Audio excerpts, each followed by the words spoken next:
السلام عليكم إخواني ومرحبا بكم في فيديو جديد.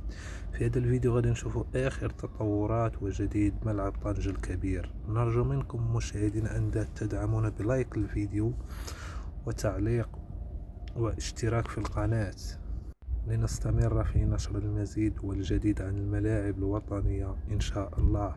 في هذا الفيديو غادي نشوفوا آخر تطورات تغليف سقف ملعب طنجة الكبير، التي يعني يمكن نقولوا انه وصل لواحد النسبة ديال 99%. يعني كيف ما كتشوفوا مشاهدينا مبقاش ليه بزاف، وغادي يكون ملعب واجد ان شاء الله. ملعب اقل ما يقال عنه هو انه ملعب جميل وجميل جدا، يعني معلمة رياضية بمدينة طنجة. هنيئا لمدينة طنجة بهذا الملعب الجميل جدا. ما تفوتناش فرصة باش نهنئ المنتخب الوطني الأقل من 20 سنة بتأهله لنصف نهائي كأس العالم، اللي غادي يواجه فرنسا. نتمنى يدوزوا للنهائي إن شاء الله. وكيف ما كتشوفوا معنا مشاهدينا ملعب طنجة الكبير مبقاش ليه الشيء الكثير باش يكون جاهز. الملعب اللي غادي يحتضن مباريات المنتخب السنغالي، ملعب جميل وجميل جدا.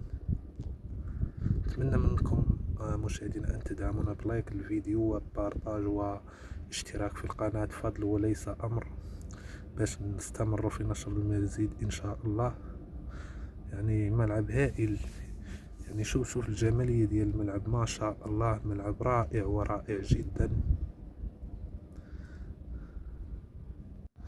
ان شاء الله فاش تكمل التغليف ديال الملعب راه غادي يكون واحد غادي يكون واحد الديكور اخر، واحد الجماليه اخرى اللي غادي تضاف لهذا الملعب الجميل. هو دابا غير قرب يسالي السقف ديالو، كنشوفوا واحد الجماليه في الملعب.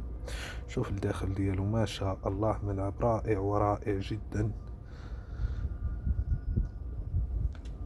هنا تستمر عمليه تغليف سقف الملعب، وهنا ما شاء الله تحفة، تحفة عالمية بمدينة طنجة. ملعب رائع ورائع جدا. دي آخر تطورات الملعب. مبقاش كيف ما كتشوفوا مشاهدينا واحد الوقت طويل باش يكون الملعب جاهز.